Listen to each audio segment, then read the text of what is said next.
Commençons par la course à la direction du Parti libéral du Canada. Lancement de Mark Carney hier à Edmonton. Qu'en avez-vous pensé? Lancement réussi, moyen, raté? Chantal? Moyen. Si M. Carney veut faire une campagne éclair qui va l'amener à être chef libéral, premier ministre et par la suite premier ministre élu du Canada, il va devoir roder sa machine. Je vous donne juste un exemple. D'abord, pendant une demi-heure, si on était sur CIPAC, on pouvait voir ces organisateurs essayer de placer les gens que vous voyez derrière M. Carney. La première mouture, on ne devrait pas voir tout ça, là, c'est comme d'être dans la cuisine de votre restaurant. Première mouture, tous ces gens-là, personne ne leur avait dit, c'est un détail, mais ça compte les détails. Personne ne leur avait dit que ce serait mieux d'enlever leur manteau. Moi, je regardais ça dans un train et je me demandais lequel allait perdre connaissance en premier à force d'être debout derrière M. Carney. M. Carney finit par arriver et son téléprompteur tombe en panne au début de son discours. D'autre part, son discours, et ça c'est élémentaire là, si vous voulez connecter avec un public, pas besoin d'être un grand orateur, mais au minimum, jamais arriver avec un texte qui a des phrases complètes. Pourquoi? Parce que vous allez le lire. Alors normalement, la chose à faire, on s'amène des notes, puis là on peut parler à partir des notes pour avoir un fil conducteur. Mais là, M. Carney, donc, qui lit des grands bouts de phrases, c'était un événement qui...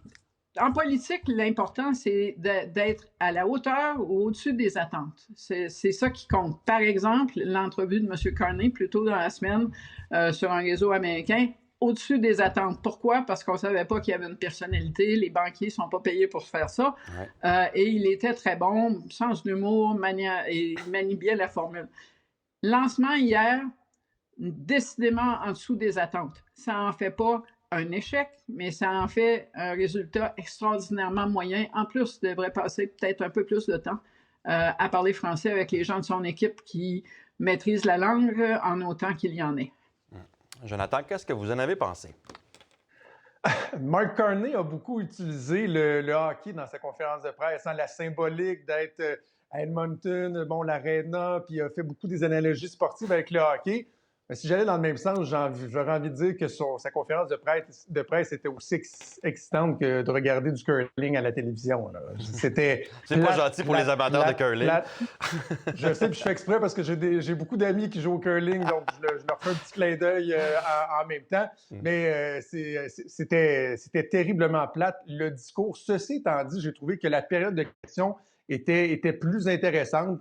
Si je fais du pouce sur ce que Chantal disait, le fait de ne pas lire un texte, je pense que pour quelqu'un comme Mark Carney, ça le rend un peu plus lousse, un peu plus libre. C'est intéressant. Même son français, bizarrement, était de loin meilleur ad lib, si on veut, qu'en lisant ses notes où il avait l'air très, très, très hésitant. Ceci étant dit, totalement d'accord avec Chantal qu'on ne peut pas dire que c'est raté. C'est fidèle aux attentes qu'on avait avant sa présence à la télé américaine où ils avaient surpris, mais on ne s'attendait pas à voir quelqu'un débordant de charisme. Est-ce que ça le désavantage une fois qu'on a dit ça? J'ai envie de dire qu'à chaque époque, son leader. C'est-à-dire qu'on a déjà eu une époque, par exemple, quand Justin Trudeau est arrivé, où on avait envie de quelqu'un qui nous inspirait, qui nous faisait rêver, qui avait des belles tournures de phrases et tout ça. Là, on n'est plus dans cette époque-là. On est à une époque où on a besoin de quelqu'un de rassurant, quelqu'un de compétent. Et en ce sens, je pense que pour l'instant, Mark Carney risque de se démarquer de Chrystia Freeland, qui est très, très, très compétente, mais qui va être beaucoup associée à l'ère Justin Trudeau, alors que Mark Carney, malgré certaines écueils, là, parce qu'il a quand même conseillé Justin Trudeau à songer à devenir son ministre des Finances et tout ça, il reste qu'il peut un peu plus aisément prendre une distance de Justin Trudeau. Freeland, d'ailleurs, parlons-en, Chrystia Freeland qui annonce un peu, moi j'ai envie de vous dire à la va-vite là, aujourd'hui là, sur X, une seule phrase, je me lance, émets un communiqué, alors qu'on devait faire un lancement dimanche. Ça a l'air un peu précipité tout ça. Oui, Mark Carney, on peut trouver qu'il était un petit peu monotone hier, mais bon, il avait organisé quelque chose dans une salle avec des députés qui l'appuient, puis des supporters, puis des présentations en bonne et due forme. Qu'est-ce que vous pensez de ce lancement-là, Chantal? D'abord, c'est une annonce de lancement. C'est pas vraiment un lancement. Les deux textes, j'ai lu la version française dans Le Devoir, c'est solide. Et ça évoque des angles auxquels on n'a pas pensé souvent, comme par exemple les tarifs, ça rapporte de l'argent. Et les chiffres que Mme Freeland avance, elle était ministre des Finances, elle a des gens dans son équipe qui sortent de là. c'est des chiffres qui sont solides. Ce sont des gros chiffres et qui permettent donc peut-être de donner un coussin aux entreprises ou aux industries les plus touchées. Et le texte est franchement bien écrit, clair, direct, très efficace. L'annonce sur les médias sociaux, moi, je crois que c'est justement pour qu'on ne passe pas tout le temps qu'on est en train de passer ensemble à parler de Mark Carney et qu'on parle aussi de Chrystia Freeland. Mais il y a une autre activité qui, moi, me semble intéressante pour elle, c'est quand les deux, bon, aujourd'hui, elle est à Montréal, elle va se promener dans d'autres circonscriptions, elle va profiter des députés qui se sont déjà déclarés en sa faveur pour aller se faire voir par les membres qui vont choisir ce chef dans un peu plus d'un mois. Et ça, sur le plan de l'organisation, c'est totalement intelligent. À la fin, c'est une bataille qui se passe sur le terrain et profiter des appuis qu'elle a sur le terrain, c'est probablement une bonne stratégie. Moi, j'ai regardé l'événement d'hier et ce que je vois aujourd'hui et ce que je pense que je vais voir en fin de semaine. Et j'ai l'impression que l'équipe Freeland a peut-être des organisateurs un peu plus aguerris que l'équipe de M. Carney. Jonathan, vous pensez quoi là, de l'annonce ce matin de Freeland? En anglais, ils appellent ça un soft launch. C'est un peu une pré-annonce, puis où on peut sentir un empressement et tout ça. Maintenant, est-ce que ça vient bousiller sa présentation? Je pense pas, parce que de toute façon, on l'anticipe depuis un bon moment, que ça va être Mark Carney, que ça va être Chrystia Freeland. Il s'agit de voir comment ils vont faire leurs opérations de relations publiques.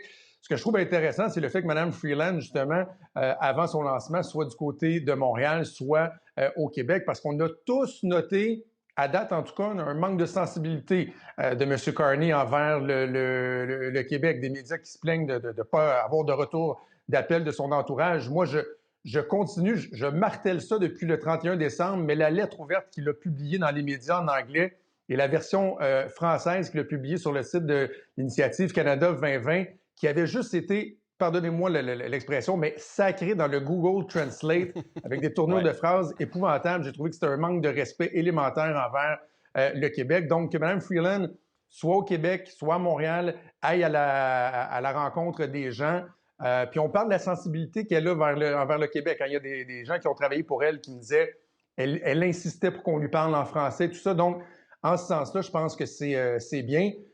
Au final, on verra comment cette course éclair-là va se dérouler, mais j'ai hâte de voir pour les militants libéraux quel sera l'enjeu principal. Est-ce qu'on va être capable de positionner le fait que ça prend la meilleure personne pour se battre contre Donald Trump, qui est un peu un faux enjeu dans la perspective où il y a très peu de chances que le gouvernement gouverne longtemps avec le nouveau chef et peu de chances que ce parti-là soit réélu? Ou est-ce que la question va être qui peut le plus nous permettre de refaire une image, d'avoir l'impression d'aller ailleurs? Est-ce que c'est Mark Carney qui vient de l'extérieur, pas un politicien traditionnel, ou est-ce que c'est Chrystia Freeland, que l'on, encore une fois, j'insiste là-dessus, qu'on va beaucoup associer à l'ère Justin Trudeau? J'ai hâte de voir quel sera l'enjeu, la question du scrutin dans le cadre de la course à la chefferie.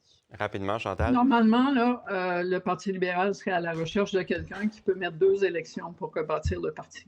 Mais on n'est pas dans des circonstances normales. Et la question de l'urne à la prochaine campagne électorale est en train de devenir qui de Pierre Poilievre ou de M. et Mme X est le mieux placé pour gérer la relation canado-américaine. À partir de ce moment-là, c'est la question de l'urne de la course libérale. Et je me promène pas mal un peu partout au Canada dans des groupes, des organisations nationales, d'industries de tous ordres. On ne parle que d'un seul sujet. Ouais. Personne ne demande est-ce qu'ils vont baisser les impôts ou combien de temps ça va prendre.